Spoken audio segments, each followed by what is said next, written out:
Hey guys, welcome to Ren Space. This is episode 2. If you haven't watched episode 1, I'll link it down in the description. So, the episode for today is the murder case of the Black Dahlia. It's a classic, it's pretty dark, and it has remained unsolved. So, let's dive into it. Elizabeth Short, also known as the Black Dahlia, was an American woman who was brutally murdered in Los Angeles, California. Her body cut in half and severely mutilated. Her body was found on January 15, 1947, in a vacant lot near Leimert Park.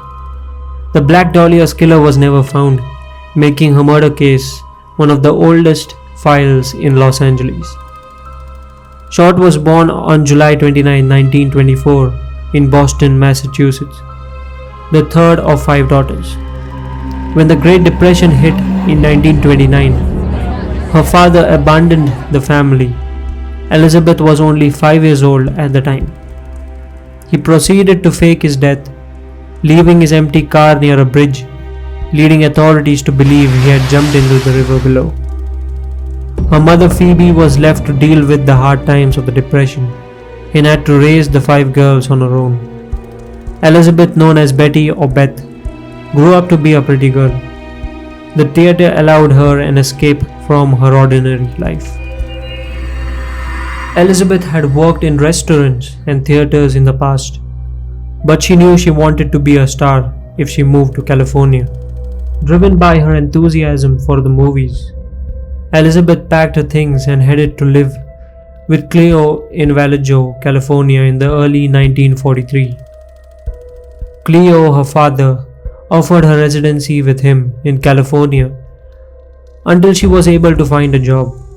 Their relationship soon became strained. Her father would scold her for laziness, poor housekeeping, and dating habits. He eventually kicked Elizabeth out in mid-1943. Elizabeth applied for a job as a cashier at the Post Exchange at Camp Cookie. The servicemen quickly noticed her, and she won the title of Camp Cutie of Camp Cookie in a beauty contest. She became uncomfortable at Camp Cookie and left to stay with a friend who lived near Santa Barbara. Elizabeth had her only run-in with the law during this time. On September 23, 1943, when the cops were called on her and her friends at a restaurant by the owners for being noisy. Elizabeth was underage at the time, so she was booked and fingerprinted but never charged. Elizabeth took a few modeling jobs but still felt discouraged with her career. Between this time, she left Hollywood a few times, only to return back. Elizabeth left Los Angeles on December 8, 1946 to take a bus to San Diego. Before she left, Elizabeth had supposedly been worried about something. Elizabeth had been staying with Mark Hansen. While Elizabeth was in San Diego, she befriended a woman named Dorothy French. Elizabeth told Dorothy that she left Hollywood because finding a job as an actress was difficult with the actors' strike that was going on at the time. Dorothy felt sorry for her and offered her a place to stay at her mother's home. Elizabeth did little homework for the French family and continued her late-night partying and dating habits. One of the men she became enamored with was Robert Red Manley. On January 8, 1947, Elizabeth asked Manley for a ride back to Hollywood. Manley agreed and picked her up from the French household. They stayed at a hotel for the night and went out partying. Manley had an appointment in the morning of January 9 and returned to the hotel to pick Elizabeth up around noon. She told him that she was returning to Massachusetts, but first needed to meet her married sister at the Biltmore Hotel in Hollywood. Manley drove her there and did not stick around. He had an appointment at 6:30 p.m. and did not wait for Elizabeth's sister to arrive. Manley and the hotel employees were the last people to see Elizabeth Short alive. She was missing for 6 days from the Biltmore Hotel, and before her body was found on the morning of January 15th, 1947. Short was brutally murdered. Her body was naked, cut in half, and severely mutilated. Her body was found by a local female resident in a vacant lot near Leimert Park on 3800 block of LA's South Norton Avenue. Brian Carr, a detective with the Los Angeles Police Department, who had long worked on the Dahlia case, later said, quote, "I just can't imagine someone doing that to another human being." End quote. In addition to the dissecting and the mutilating of her body, Short's killer had drained her corpse of all the blood and scrubbed it clean.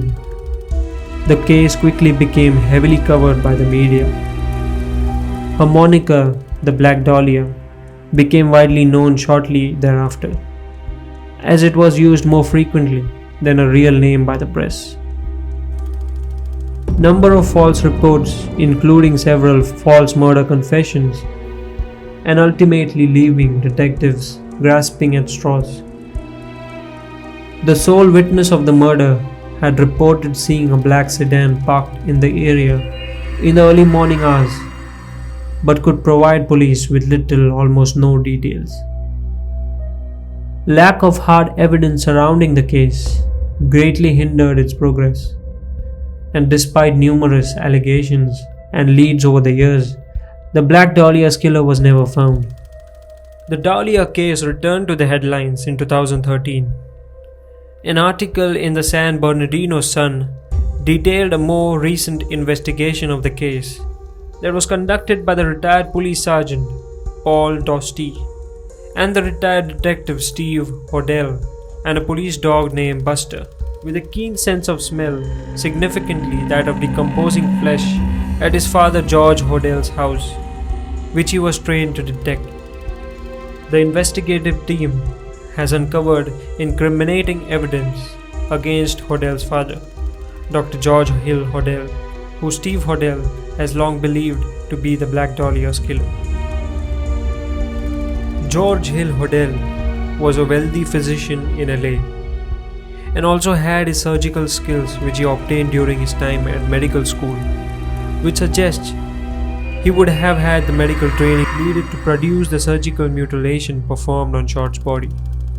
Other evidence against George Hodel includes an old recording from a conversation between the doctor and an unknown person, during which Dr. Hodel allegedly stated, quote, "Supposing I did kill the Black Dahlia, they couldn't prove it now.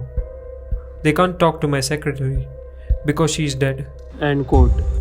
Hodel died of heart failure on 16th May 1999.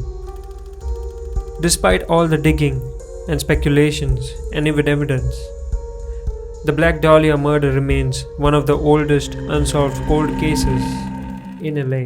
So this brings us to the end of the episode. I hope you guys liked it.